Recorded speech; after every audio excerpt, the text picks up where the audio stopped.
আমড়াগুলো এক এক করে থেতো করে নেব, যেহেতু মানে কাটতে পারলাম না, কারণ এই ছোট ছোট আমড়াই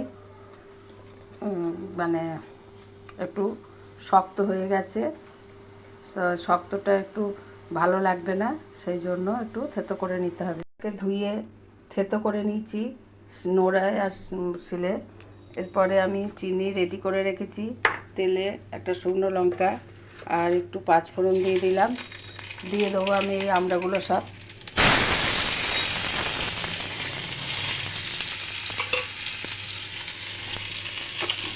একটু নাড়াচাড়া করে নেব।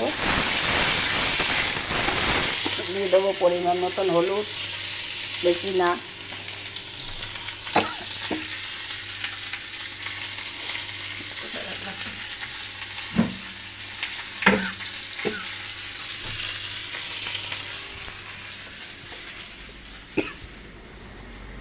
বাবারে লঙ্কার কি ঝাঁঝ! লবণের কোটোটা কই? কোথায় গেল? হ্যাঁ, কোথায় রাখলাম? আচ্ছা, লবণের কোটোটা কোথায় রাখলাম গো? কোথায় রেখে দিলাম? আমরা পোস্ত দিয়ে করলেই ভালো হয়, কিন্তু পোস্ত যা দাম হয়েছে সর্বদাই পোস্ত দেওয়া যায় না। আর আমি ফোড়ন দিয়ে আমরা চাটনি করলাম, এটাও খেতে খারাপ হবে না, গরমের দিনে ঠিক আছে। এই যে আমার চাটনি হয়ে গেল।